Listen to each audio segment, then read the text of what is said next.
uncharted waters, placing regional security and global supply chains under severe strain. Developments affecting the Strait of Hormuz are a reminder that regional instability can affect international trade, transport, and energy supplies, as well as states not party to the conflict.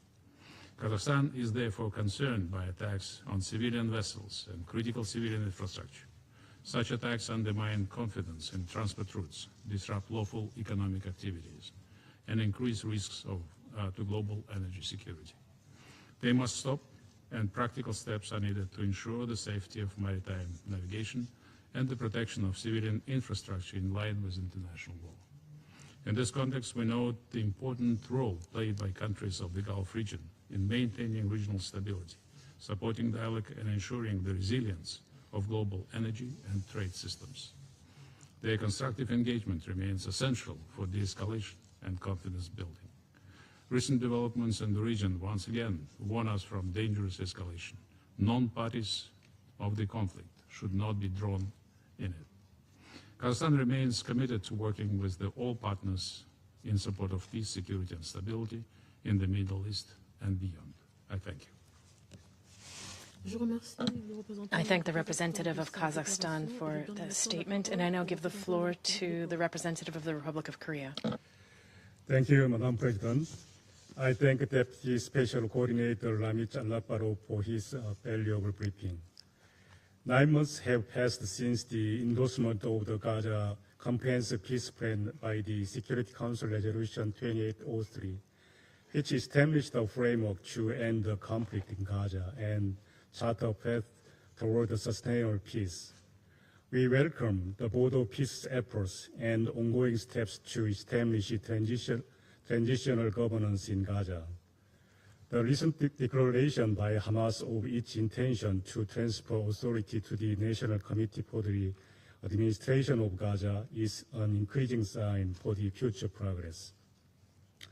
However, while some progress has been made since the announcement of the ceasefire, the Republic of Korea is deeply concerned that the progress toward the plan's second phase has been largely stalled, and the already dire humanitarian crisis on the ground continues to worsen. To break the deadlock and prevent further regional destabilization, my delegation would like to emphasize 3 critical priorities.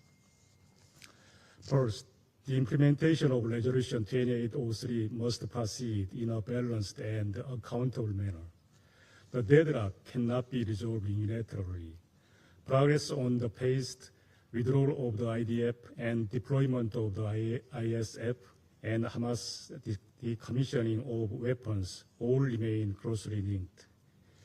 These interdependent elements require renewed political commitment and mutual trust and sustained engagement by all key stakeholders.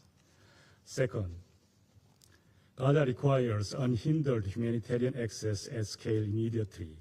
It is very alarming that nearly 1,200 Palestinians have been killed since the ceasefire, and that 90% of Gaza's population still remains forcibly displaced and concentrated into less than a third of Strip. Families are enduring immense hardship and severe shortage of all basic necessities, including food, while humanitarian operations face vast constraints. Measures to revoke licenses for key international NGOs severely compound an already fragile relief environment. My government underscores that humanitarian aid must reach civilians rapidly and safely and without obstruction, and all parties must respect international humanitarian law under all circumstances. Third, we must prevent the further fragmentation of the occupied Palestinian territory. We remain seriously troubled by the development in the occupied West Bank, including illegal settlement expansion and nearly daily settler violence, as well as deteriorating economic conditions. As last week's deadly violence did Nablus clearly exemplifies, the West Bank is becoming an increasingly volatile region. And such developments directly undermine peace and jeopardize the two-state solution, the unity, continuity, and territorial integrity of Palestinian land must be preserved. Madam President, we emphasize the importance of harnessing the momentum for stabilization in Gaza created by the Gaza Peace Plan and Security Council Resolution 2803. We also highlight the need to cultivate peace and uphold freedom of navigation through dialogue and diplomacy in around the state of Hormuz. The Republic of Korea is actively participating in the Global Alliance for the implementation of two-state solution, and today we reaffirm our guiding commitment to continuing our efforts toward a lasting and comprehensive peace in Gaza and beyond. I thank you. I thank the representative of the Republic of Korea for the statement, and I now give the floor to the representative of Jordan. Thank you, Madam President. I thank you, Madam President, for giving us the floor, and we wish the delegation of the Friendly Democratic Republic of the Congo every success in presiding over the Council's work in what remains of the month. We thank the Deputy Special Coordinator, Mr. Lakbarov, for his briefing, and I am honored to deliver this statement on behalf of the Arab Group. The Arab Group condemns Israel's continued violations as the occupying power throughout the occupied Palestinian territories. These unlawful acts constitute a blatant breach of international law and international diplomacy resolutions and threaten regional peace and security. This requires decisive action by the Security Council and by states in accordance with their obligations to ensure respect for international law, implement its resolutions, and put an end to Israeli unilateral measures that are accelerating at an unprecedented rate. In this context, the Arab Group stresses the necessity of consolidating the ceasefire in Gaza and ensuring the full implementation of the U.S. President's plan in all its provisions, as adopted by the Security Council and Resolution 2803. This should guarantee an end to the humanitarian catastrophe, the reconstruction of the Gaza Strip, and the launching of a serious political process leading to the end of the occupation and the realization of an independent sovereign Palestinian state. We reiterate our rejection of all Israeli policies and statements calling for the annexation of parts of the Gaza Strip or the displacement of the Palestinian people, as such actions constitute violations of international law and the aforementioned resolution and undermine international efforts aimed at ending the war, achieving peace, and preserving the unity of the Palestinian territories, including the West Bank, East Jerusalem, and the Gaza Strip. The occupied West Bank, Madam President, is witnessing a dangerous Israeli escalation manifested in settlement expansion, land confiscation, home demolitions, and the enactment of racist and discriminatory legislation. It also witnesses increased settler terrorism and attempts to impose annexation. These actions are a serious violation of international law, the advisory opinion of the ICJ, and Security Council resolutions, foremost among is Resolution 2334. Recently, settler attacks carried out with the support and protection of the IDF have intensified throughout the West Bank. These attacks, together with the operations by occupation forces, have resulted in the killing and injury of Palestinian civilians and their forced displacement from their lands and their homes. This is a dangerous escalation that threatens a broad eruption of the situation. The Arab Group condemns all Israeli measures aimed at entrenching the unlawful Israeli occupation and undermining the inalienable rights of the Palestinian people in a manner inconsistent with international law, the vision of the U.S. President, and the international consensus rejecting the annexation of any part of the occupied Palestinian territory. The group further affirms that all measures intended to alter the legal, demographic, or geographic character of the occupied Palestinian territory are null and void and carry no legal effect. Madam President, with regard to occupied East Jerusalem, the Arab Group renews its condemnation of the Israeli escalation at the Al-Aqsa Mosque, Al-Haram al-Sharif, especially the repeated incursions by settlers, including extremist ministers of cabinet under the protection of the occupation forces, and the accompanying provocative practices, including raising the Israeli flag inside the mosque compound. We condemn the discriminatory restrictions imposed by Israel on access to the Old City and places of worship, as well as the systemic measures aimed at altering the historic, legal and demographic character of occupied East Jerusalem and undermining the sanctity of its Islamic and Christian holy sites. We affirm that Israel has no sovereignty over occupied East Jerusalem or over its Islamic and Christian holy places. We also stress the need to respect the historic and legal status quo at the holy sites. We affirm that Al-Aqsa Mosque and Al-Haram al-Sharif, with its in entirety over 144 dunams, is a place of worship exclusively for Muslims, and that the Jerusalem Awqaf Administration and the Al-Aqsa Mosque Affairs Department, affiliated with the Jordanian Ministry of Awqaf, Religious Affairs, Islamic Affairs and Holy Places, is the sole authority responsible for its administration pursuant to the historic Hashemite custodianship of the Islamic and Christian holy sites in Al-Quds al-Sharif. Madam President, on the humanitarian front, the Arab Group reaffirms the continued fulfillment by UNRWA of its mandate. This is indispensable for nearly 6 million Palestinian refugees across the 5 fields of operation. The Arab Group stresses the need to provide political and financial support required by UNRWA. We reject all Israeli measures aimed at undermining UNRWA's work or diminishing its UN mandate, which would be a clear violation of UN resolutions, the Convention on the Privileges and Immunities of the United Nations, and the ICJ's advisory opinion issued last year.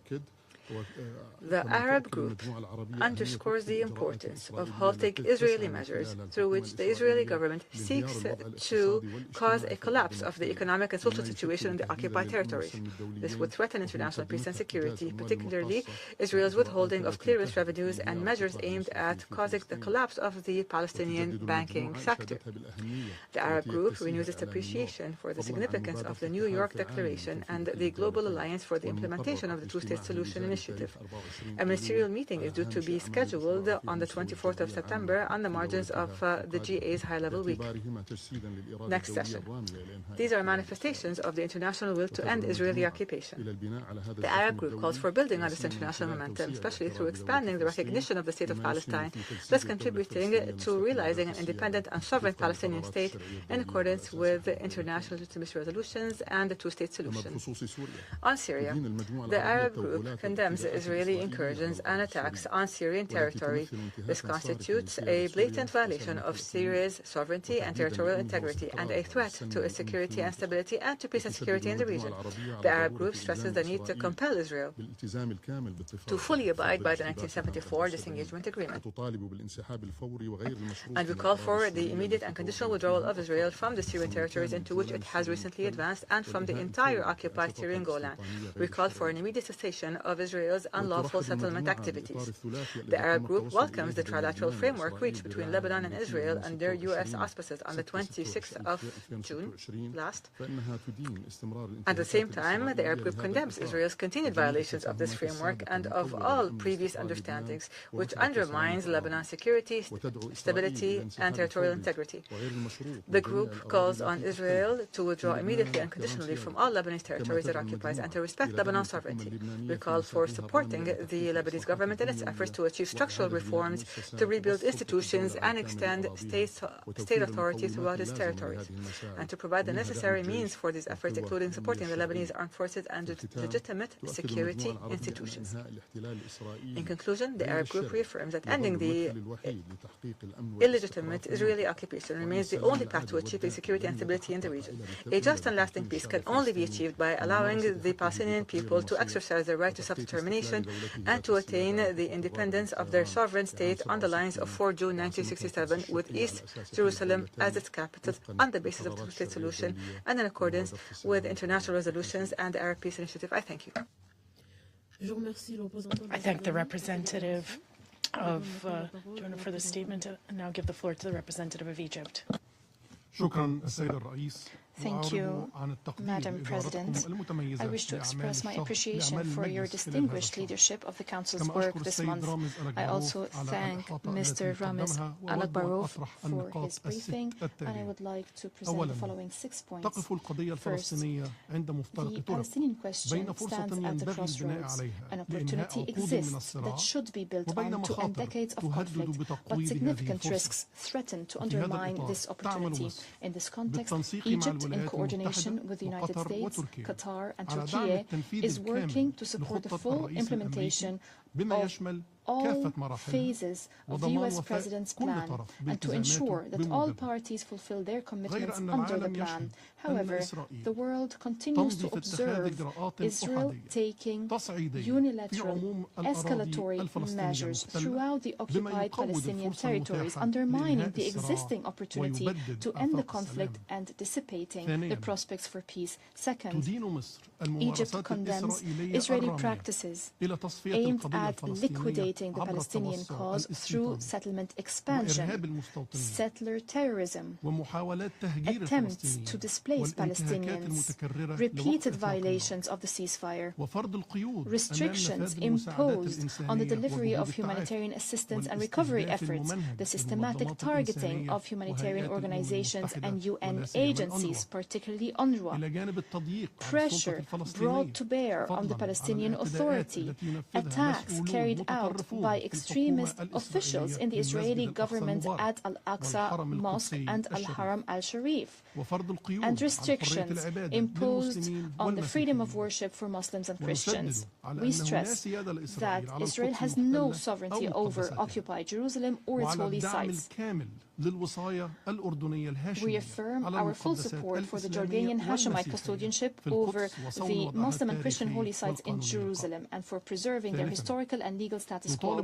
Third, we call on the Security Council to assume its responsibilities and compel Israel, the occupying power, to implement international resolutions, including resolutions 2334 and 2803, as well as the ceasefire arrangements. Israel must cease all unilateral measures that are inconsistent with the U.S. President's vision and the international position rejecting the annexation of any part of the occupied Palestinian territory and rejecting any infringement upon the unity of the Gaza Strip and the West Bank. The historical and legal status quo of the holy sites must be preserved. Israel must fulfill its obligations under international law and international humanitarian law.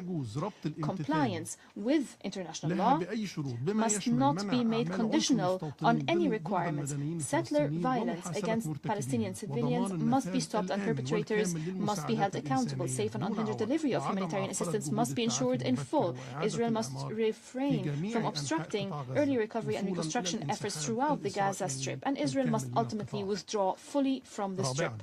Fourth, achieving peace in the Middle East begins with ending the Israeli occupation and realizing an independent, sovereign Palestinian state along the lines of the 4th of June 1967, with East Jerusalem as its capital in accordance with the two-state solution. Egypt calls for broader recognition of the State of Palestine and for its admission as a full member of the United Nations. Egypt also welcomes the decisions of some European states to prohibit trade in goods originating from Israeli settlements in the occupied Palestinian territory. This is a step that reflects commitment to the values of justice and demonstrates a practical and responsible implementation of international law and international resolutions. Egypt calls on the rest of the European Union member states and the international community to adopt similar legal measures. Fifth, regional peace will not be complete without ending the Israeli occupation of all occupied Arab territories. We therefore call for the implementation of the framework agreement between Lebanon and Israel under U.S. auspices to ensure Israel's full withdrawal from Lebanese territories and allow the Lebanese state to exercise control over all its territory and to implement Security Council Resolution 1701. We also renew our call for an end to the Israeli occupation of the occupied Syrian territories and for Israel's complete withdrawal therefrom, including from the occupied Syrian Golan in implementation of Security Council resolutions. Sixth, Egypt condemns the Iranian attacks against the Arab states of the Gulf and the Hashemite Kingdom of Jordan. We fully support the legitimate measures taken by Arab states to preserve their security and sovereignty. Egypt also stresses the need for the immediate cessation of any actions that could threaten the security of Arab states or expand the scope of confrontations in the region. We understand underscore the importance of giving precedence to political and diplomatic solutions and safeguarding the freedom and safety of navigation in international waterways in accordance with international law. Madam President, in a conclusion, imposing fait accompli through the use of force will not bring peace to the Middle East. These actions will only prolong conflicts. Achieving lasting peace will remain contingent upon a fair resolution of the root causes of crises and adherence to international law and international resolutions. I thank you, Madam President. I thank the representative of Egypt for the statement, and I now give the floor to the representative of Switzerland. Madam President, in the face of a growing number of crises, Switzerland recalls a fundamental principle, that of the peaceful settlement of disputes, as enshrined in international law, including the United Nations Charter. The Middle East provides a particularly pressing illustration of this, from the Israeli-Palestinian conflict to the tensions affecting the entire region. We urge the parties to immediately and fully implement the peace plan for Gaza, Resolution 2803, the New York Declaration, and other relevant resolutions. Switzerland reiterates that all parties must respect international humanitarian law under all circumstances. This includes the obligation to protect civilians and to facilitate rapid, safe, and unhindered humanitarian access to and within the Gaza Strip. Following the incursion by Israeli forces into an UNRWA training center in East Jerusalem during school hours yesterday, we reiterate that UN premises are protected under international law. More generally, the situation in the West Bank, including East Jerusalem, is deteriorating at an alarming rate. Switzerland urges the implementation of Resolution 2334 and reiterates that settlements are illegal. We condemn any measures aimed at their expansion, as well as the increased violence by settlers, often with the support of security forces. Switzerland calls on Israel to put an end to this violence, to conduct investigations, and to ensure that any criminal act is punished in accordance with the law. Only a political process that reunites Gaza and the West Bank under a single legitimate Palestinian government, one that addresses Israel's legitimate security concerns and advances the two-state solution, will guarantee lasting peace for both peoples. A political horizon is also essential elsewhere in the region. Switzerland is deeply concerned about the resumption of hostilities between the United States and Iran. The conclusion of the memorandum and the discussions that followed the Lake Lucerne summit represent an opportunity that must not be missed. We therefore urge the parties to do everything in their power to reach a lasting negotiated solution. Switzerland warns against any broadening of the conflict and is concerned about signs of escalations in Yemen. It expresses its solidarity with the Gulf states, which are directly affected. In Lebanon, the ongoing negotiations must lead to the immediate implementation of the trilateral agreement and full resolution with compliance with Resolution 1701. The contacts facilitated by the United States between Israel and Syria are essential to the implementation of the 1974 disengagement agreement while respecting Syria's territorial integrity. In this regard, Switzerland welcomes the rapprochement between Damascus and Beirut. Madam President, the prohibition on the use of force is a response to centuries of suffering and conflict. Undermining it for short-term gains would be a costly mistake with lasting consequences. Only diplomacy grounded in international law and the implementation of existing agreements will build the trust necessary for lasting peace in the Middle East and elsewhere. Thank you. I thank the representative of Switzerland for the statement, and I now give the floor to the representative of Brazil.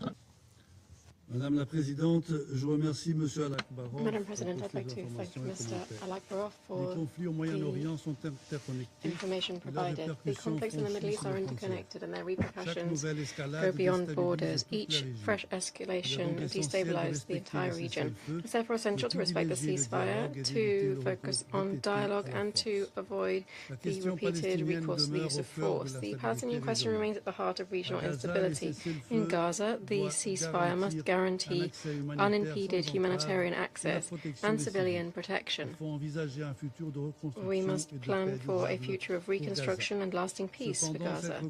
Nonetheless, this reconstruction must not legitimize the foreign occupation or the forced displacement of Palestinians. It must be conducted under Palestinian coordination and allow for the reunification of Gaza and the West Bank under the legitimate Palestinian government supported by the international community.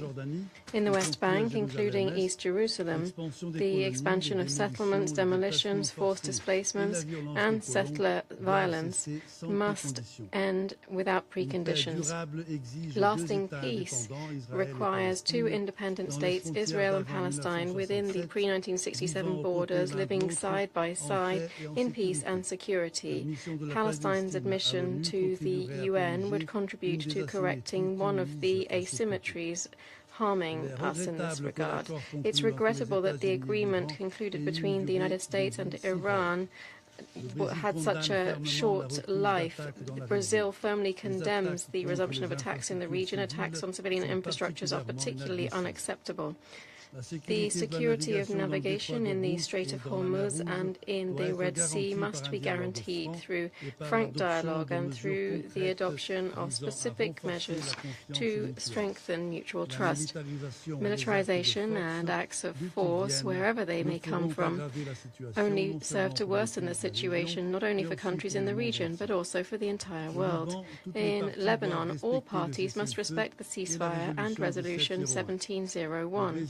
Brazil reaffirms its support for the sovereignty and territorial integrity of this country, which we are so closely linked to, as well as the monopoly of force held by the Lebanese state.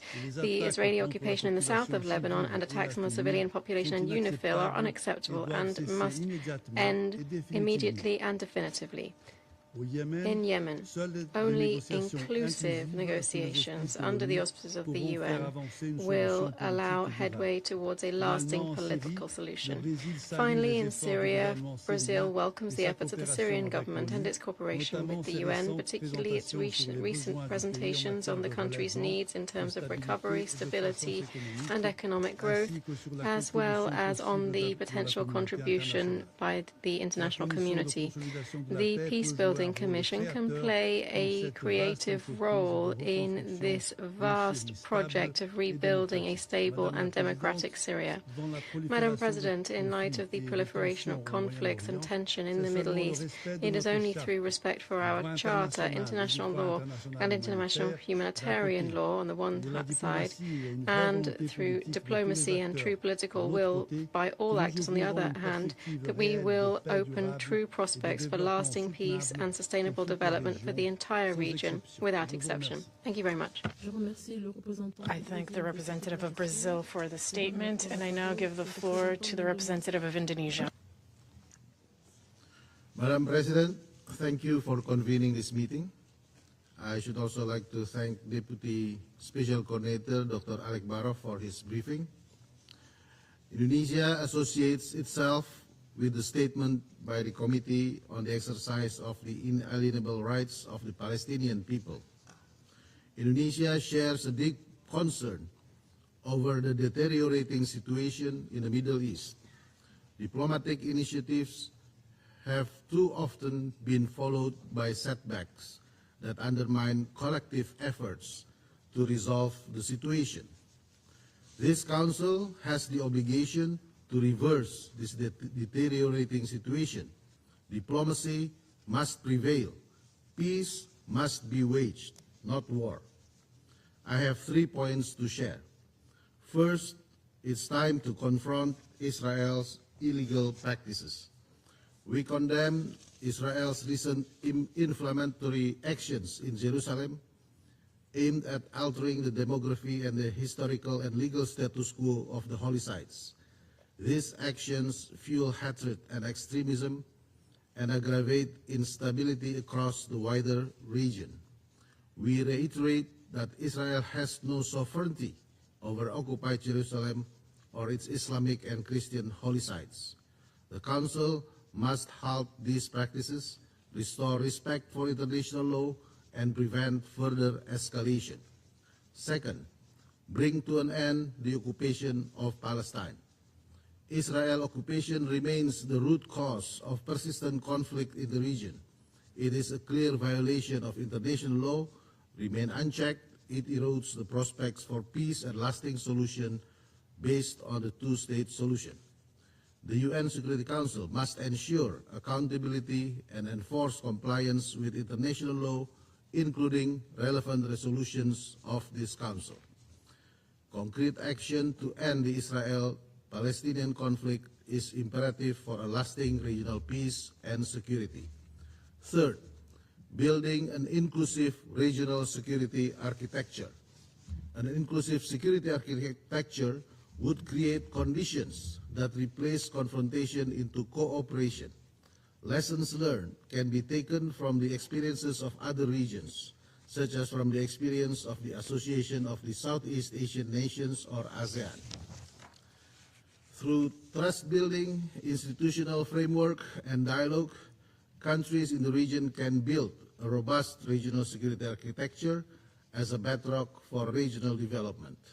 This includes denunciation of the use of force or threat to use of force, non-interference and respect for territorial integrity and national sovereignty, and promoting dialogue through deliberation for consensus. The importance of inclusive security architecture in the Middle East is therefore paramount, as envisaged in the New York Declaration on the Two-State Solution.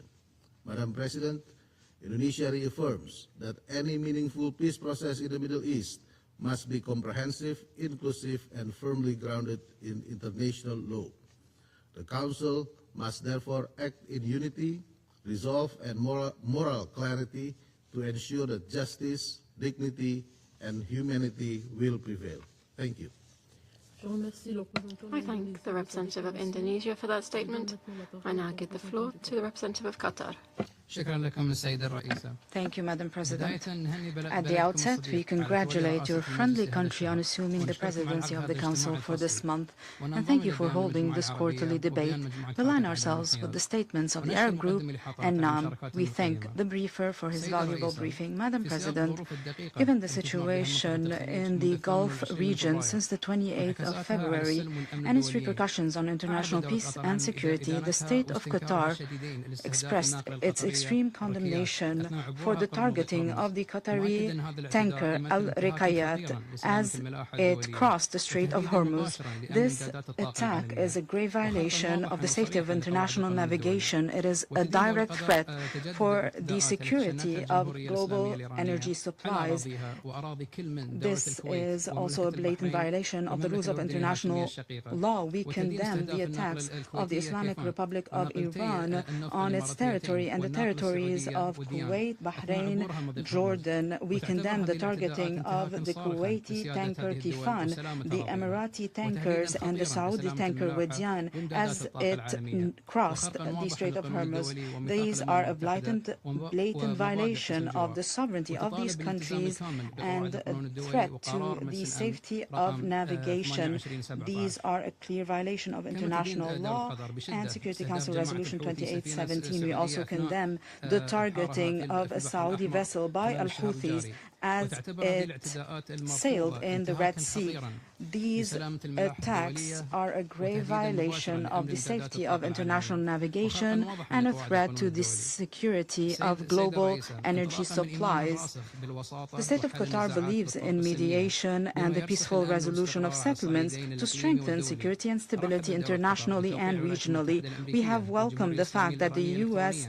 and the Islamic Republic of Iran electronically signed on the 17th of June a memorandum of understanding to address pending issues, including to stop military operations and guarantee freedom of navigation in the Strait of Hormuz.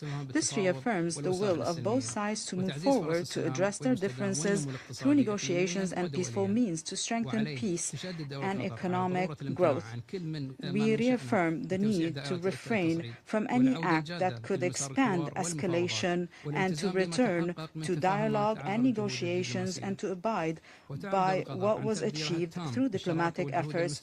We appreciate the partnership and efforts from Pakistan and other regional and international parties to de-escalate and bring points of view together, which led to this memorandum. Qatar, as a mediator, announced on the 21st of June 2026 the launch of the work of the Lake Lucerne Summit and the first meeting with the participation of representatives from the US, Iran, and the two mediators, Qatar and Pakistan.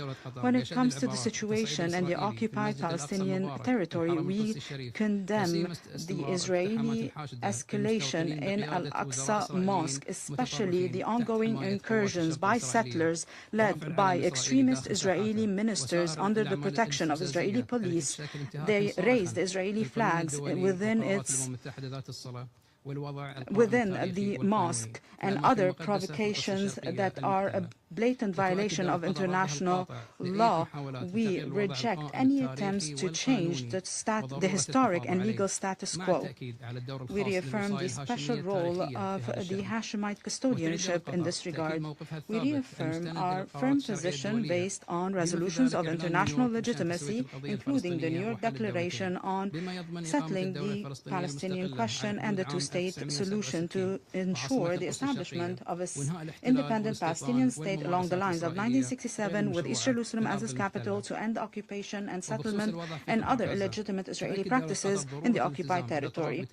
As for the situation in Gaza, we reaffirm the need to abide by the ceasefire completely, to open crossings, to guarantee the entry of humanitarian assistance to Gaza in a sustainable way and without obstacles. We remain committed to the Board of Peace, which since day one of the launching of the negotiation efforts and until the signature of Sharm el-Sheikh agreement, we will continue to coordinate humanitarian efforts with our partners at the UN and the Board of Peace in order to strengthen the prospects of a sustainable peace pursuant to Resolution 2803.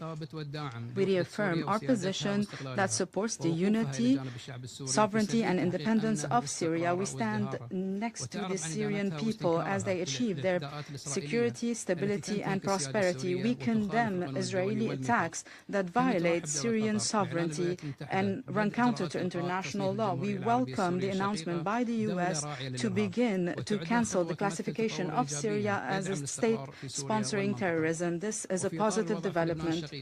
As for the situation in Lebanon, we reaffirm our position regarding the unity, sovereignty and territorial integrity of Lebanon. We stand with Lebanon as it takes efforts to maintain the security and stability. We welcome the announcement of the ceasefire as a first step for de-escalation. We appreciate the efforts of President Donald Trump, and in this regard, we reaffirm the need for a ceasefire and to build on this ceasefire. Thank you, Madam President.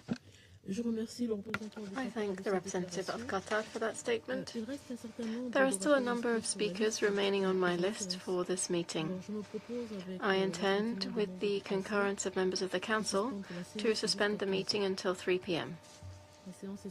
The meeting is suspended.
The 10,203rd meeting of the Security Council is resumed.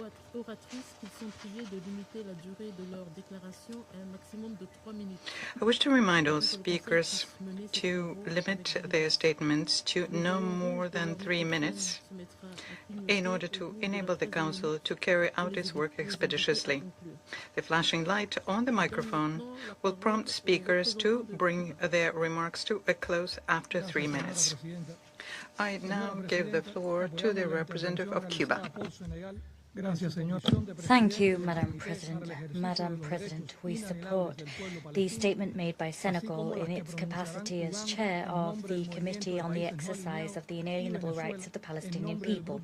We also support those statements that will be made by Uganda on behalf of NAM and Venezuela on behalf of the Group of Friends in Defense of the United Nations Charter. Since the last open debate on this topic, the United States military attacks against the Islamic Republic of Iran have broadened the conflict and plunged the region into a dangerous escalation of tensions. We strongly condemn the use of force. It constitutes a flagrant violation of the purposes and principles of the United Nations Charter and international law. We unequivocally reaffirm the principle of respect for national sovereignty and the territorial integrity of all nations in the region, including the Arab Gulf states, along with the call to uphold the principles of good neighbourliness, restraint and dialogue at this difficult time. Madam President, the continued and illegal Israeli occupation of Palestinian territory and other occupied Arab territories, as well as the disproportionate and sustained use of force and the lack of accountability for serious violations of international law, all of this with the dangerous spiral of violence with wholesale repercussions for regional and international peace and security. Cuba condemns in the very strongest terms the continuation of these illegal Israeli practices. They continue to claim the lives of Palestinian civilians, including women and children. It is equally unacceptable to see the use of starvation as a method of warfare, the deliberate destruction of civilian infrastructure essential to the population's survival, and the obstacles imposed on humanitarian assistance. Israel's actions constitute a flagrant violation of the United Nations Charter and of international humanitarian law. Moreover, they breached numerous resolutions of this Security Council, as well as those of the General Assembly, resolutions which reaffirm the inalienable right of the Palestinian people to self-determination. It will not be possible to achieve a just and lasting peace in the Middle East without a comprehensive and definitive solution being found to the Palestinian question, a solution that puts an end to the genocide against this noble people. Palestine must be admitted without delay as a fully fledged member state of the United Nations. It is urgent that the Palestinian people be able to exercise their inalienable right to an independent and sovereign state within the pre-1967 borders, with East Jerusalem as its capital, based on the two-state solution. Likewise, the right of return for refugees must be guaranteed. We decry the attacks waged by the Zionist regime of Israel in southern Lebanon. These actions constitute a flagrant violation of international law and of international humanitarian law against a sovereign state. Israel must cease its aggression against Lebanese territory and respect Lebanon's sovereignty and territorial integrity. These are prerequisites for peace and stability in the Middle East. We once again call for Israel's total and unconditional withdrawal from the Syrian Golan, a territory recognized as an integral part of Syria, and from all occupied Arab territories. President, the dangerous escalation of the conflict in the Middle East confirms that coercion and the abhorrent doctrine that seeks to impose peace through force only generates instability and deepens the suffering of peoples. We have warned time and time again of the danger of these practices, the danger they pose to Latin America and the Caribbean. Cuba is a peaceful country that poses no threat whatsoever to the United States or to any other nation. We suffer the consequences of a policy of economic strangulation rooted in a blockade which was imposed 70 years ago by the United States. It includes a severe energy blockade whose effects are equivalent to a naval blockade. This act of war and of genocide subjects the Cuban people to conditions that threaten their integrity and their very existence. Moreover, It constitutes a cruel and indiscriminate form of collective punishment. Moreover, we see other criminal extraterritorial measures and recurring threats of military aggression from the highest levels of the U.S. government. These are issued with total impunity in flagrant violation of the United Nations Charter, international law, and the principles of the proclamation of Latin America and the Caribbean as a zone of peace. Such threats are reported in public sources where dangerous options and preparations for war are described. The Security Council bears the primary responsibility for maintaining international peace and security. As such, it should act with resolve and in strict accordance with its mandate to prevent a military attack by the United States against Cuba. Such an attack would have incalculable consequences not only for both countries but also for the entire hemisphere and for international peace and security. Our collective aspiration must be that of an international order free of blockades, unilateral coercive measures, hegemony and attempts at domination. Ours must be an just international order that guarantees peace and development for all peoples. Thank you. I thank the representative of Cuba for the statement. I now give the floor to the representative of Turkey. Thank you, Madam President. I also thank Deputy Special Coordinator Alakbarov for his comprehensive presentation. Madam President, the realization of the two-state solution is indispensable to the peace, security, and stability of the wider Middle East. The international community has affirmed this unequivocally, most recently at the high-level international conference for the peaceful settlement of the question of Palestine and the implementation of the two-state solution. It is likewise a central pillar of the comprehensive plan to end the Gaza conflict, which underscores Palestinian self-determination and statehood and rejects annexation. Yet, for too long, expressions of concern have outpaced concrete action, while developments on the ground have moved steadily away from peace. The Palestinian people are entitled to a full and lasting peace, rather than intermittent conflict. The Comprehensive Plan and the Security Council Resolution 2803 should therefore serve as our guiding framework. The successful implementation of the Comprehensive Plan is the only viable way to stabilize Gaza. Along with this, the sustainable peace and stability in Gaza rests on four indispensable elements. First, the full, sustained, and unhindered delivery of humanitarian assistance throughout Gaza must be ensured. UNRWA is an indispensable partner in this regard. Second, a durable ceasefire cannot coexist with continued occupation. Sustainable peace requires full withdrawal of Israeli forces from Gaza. Third, reconstruction efforts must commence immediately, enabling Gazans to rebuild their homes, their communities, and their future. Fourth, and most fundamentally, a credible and irreversible pathway toward the two-state solution must be advanced. Anything less than the establishment of an independent, sovereign, and contiguous state of Palestine, based on the 1967 borders, with East Jerusalem as its capital, will postpone the next crisis rather than resolve this one. Madam President, my delegation feels obliged to respond to the allegations directed at my country, the official name of which is Turkey. These words carry limited weight coming from a delegation with one of the worst records of compliance with international law.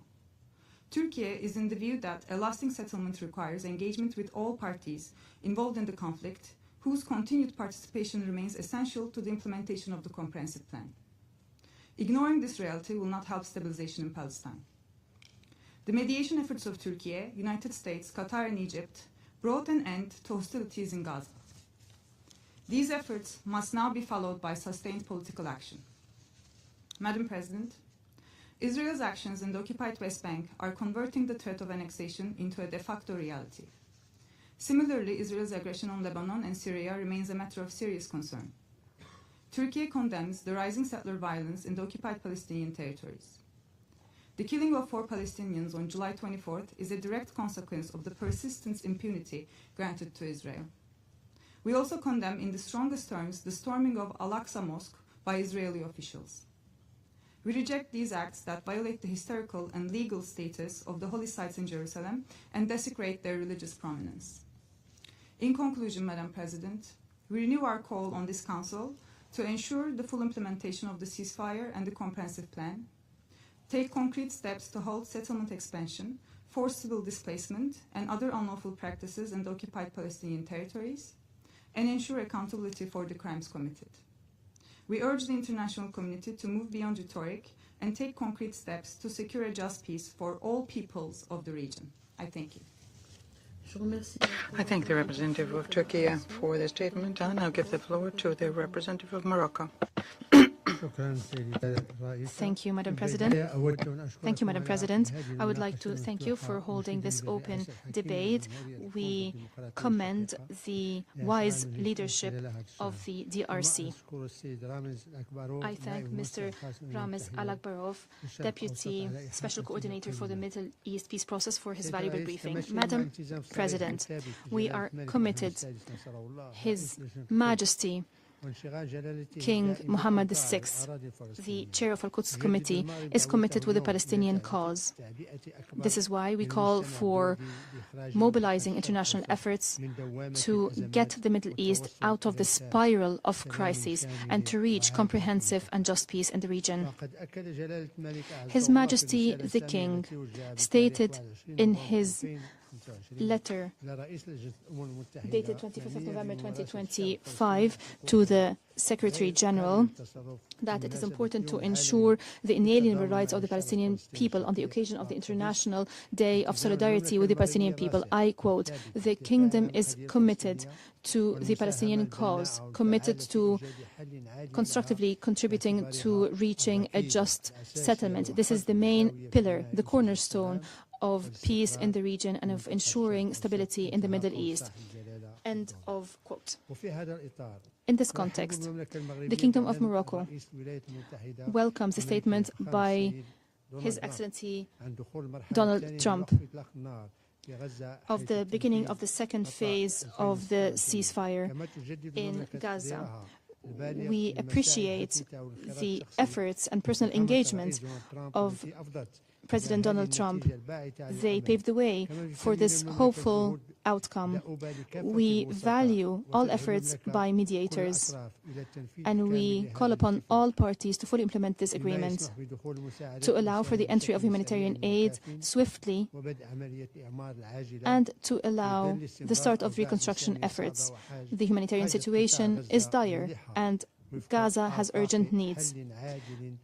We must focus on a lasting, just and comprehensive settlement for the Palestinian question. It is important to stop any annexation plans and any storming of the Al-Aqsa Mosque and any settlement activities. Madam President, the Kingdom of Morocco and his King chairs the Al-Quds Committee. The Kingdom of Morocco is committed to the two-state solution as the main pillar to achieve comprehensive, just and lasting peace in the region through the establishment of a Palestinian state, sovereign state, along the lines of the 4th of June 1967. With Al-Quds al-Sharif as its capital. Gaza is an integral part of the State of Palestine.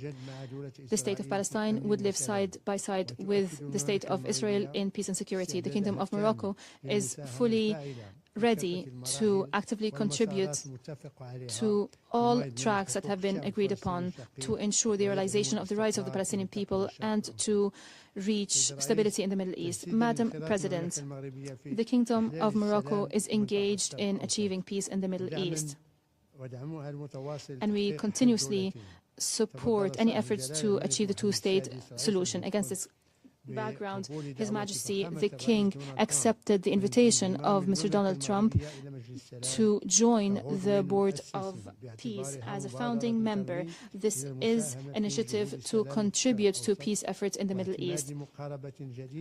We will adopt a new approach to settle disputes around the world. We would contribute to international support to Gaza. Morocco is willing to deploy Moroccan police personnel to train Palestinian police. We are ready also to establish a field hospital to provide urgent medical care, and we will launch a comprehensive program to combat hate speech and to promote the values of coexistence and peace. Madam President, we are fully committed to protecting the places of worship, especially Al-Aqsa Mosque, which has a special status for Moroccans and the King. The King is the chair of the Al-Quds Committee, and this commitment is manifested in various projects that are implemented by